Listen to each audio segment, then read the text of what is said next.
Napabayaan ko lang yan. Basta ako'y grasyahan lamang. Ganun ako. Hindi ako nag-inanakit yan.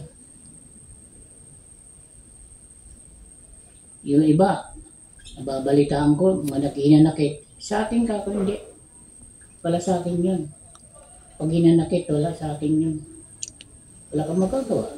Nasabing wala, di wala. Ganun yun. Pinabayad sa utang. Pambili ng pagkain. May magagawa ka ba? Wala. Pinapabayaan ko yan.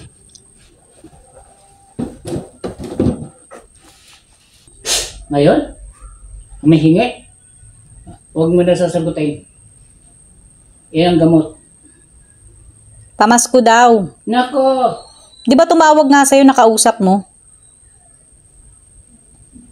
Sabi ko wala. Walang sigurado. Siya na lalapit uli sa'yo. Siya lalapit sa'yo. Grasyahan lamang ako ng Panginoon. Pero meron akong hindi nagustuhan na walang utang na loob. Iyan lang, kapatid ko. Walang utang na loob yan. Makasarili. Hindi, sinasabi ko na sa'yo, anak. Makasarili. Siya lang yung makasarili? Oo, makasarili. Pag ikaw lalapit, wala. Pinabayad sa utang. Pinalay ng pagkain. May magagawa ka ba? Mm-hmm. Yun ang sagot. Pero wala na akong timing na ako. Para akong binuhusan ng tubig. Oh. Ay, nako. Maganda lang kayo pagka nanlalapit kayo sa akin. Pagka meron ako, okay ako. Pagka ako naman lalapit, wala. Wala. May bayad sa utang. Binili ng pagkain. May magagawa ka ba? Wala. Bale, Diyos ng bahala. Grasyahan lang ako. At makakagrasya din yung lalapit sa akin. Oo, ngayon nga lalapit, hingi-hingi. Ha? Hingi nga siya, pamasko. Sino? Auntie baby, tawag, di ba?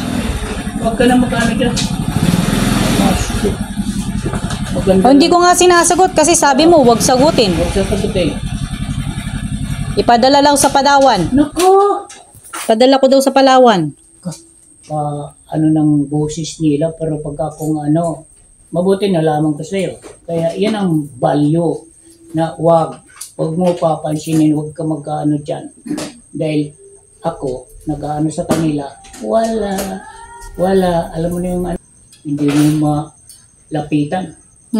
Di pa Pero mayroon ha, mayroon yun. Kaya sabi ni Boy, lamang ko, nagpadala yung anak niya, dalawa, Marvin, Marlon, padala. Kaya pumunta ako. Siyempre, may utang siya sa akin. 14 milyan. Ay nako, ayaw ko mag-ano dyan.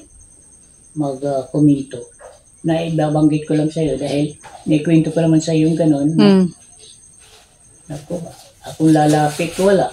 Puro wala. Pinambayad sa utang. Kasi sabi ni Boy, nagpadala daw yung anak niya, dalawa, Marlon tsaka si Marvin. Siyempre, papadala yun ng mga, siguro, mga 10,000. 10,000. 5,000.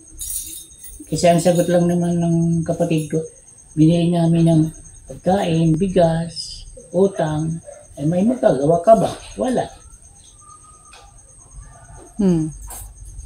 Tahimik ka na lang. Pag ikaw may pera? Pag ako may pera, nung araw, okay naman sila sa akin. Pero ikaw na ang lalapit, wala.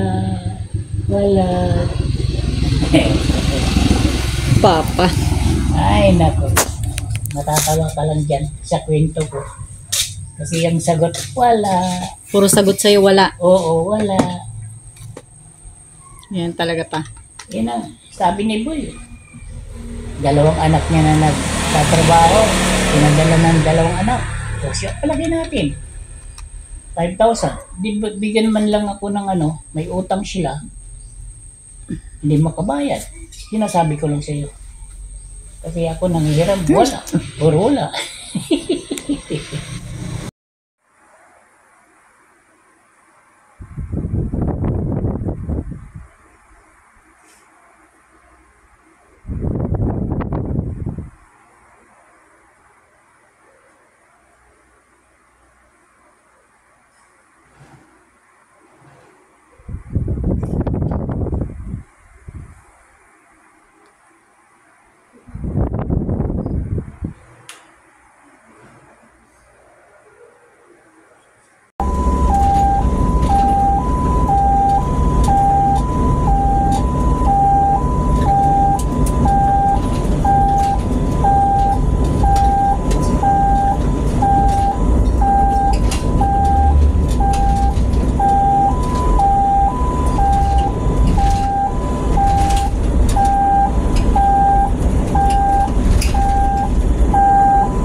Yan, sa akin naman lumipat yung butterfly.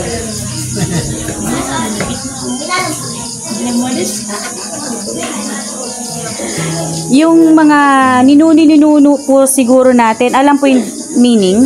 May mga meaning kasi sa butterfly. Kasi yung iba, mayroon po ano. Opo, opo. Alam mo, yung dilaw.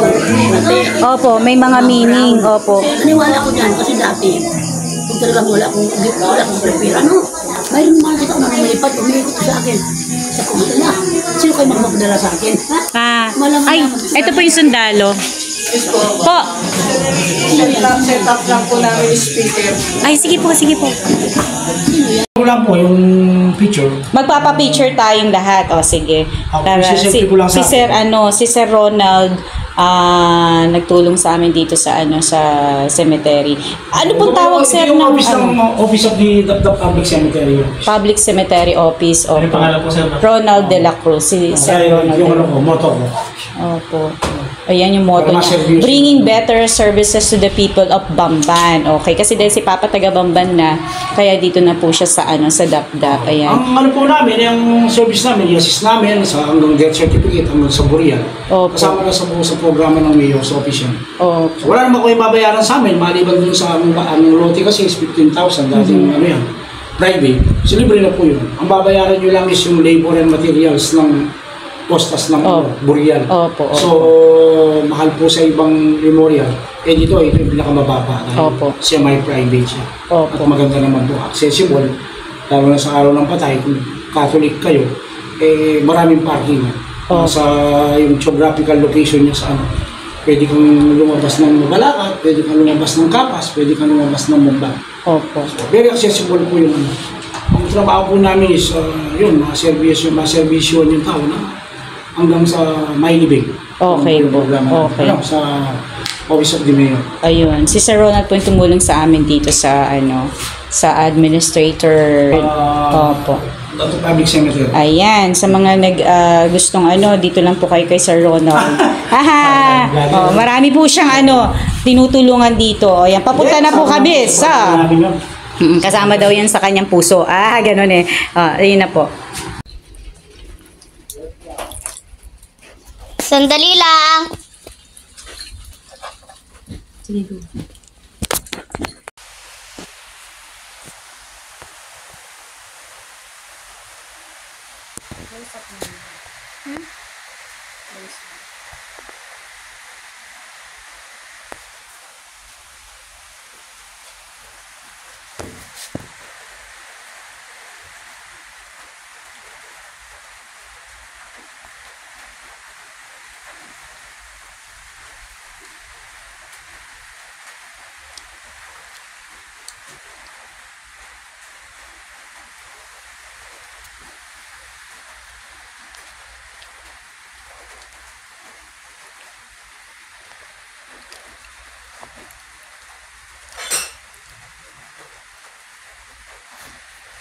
Ba't may aso dyan?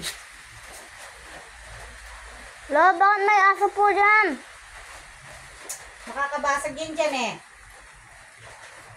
Palabasin yan ba? Paano kaya pag binaba natin? Ayun.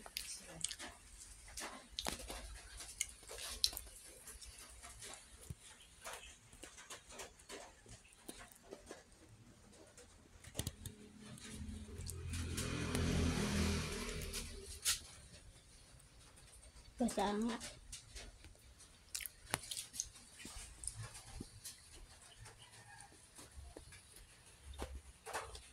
Behave si Mia.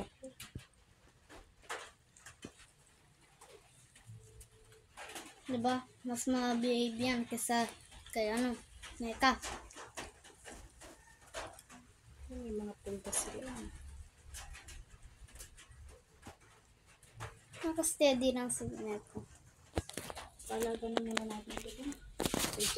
Uy! Alright, that's it for today, and thank you for watching. Don't forget to like and subscribe our channel. Hope you like it. See you again next vlog. Bye bye.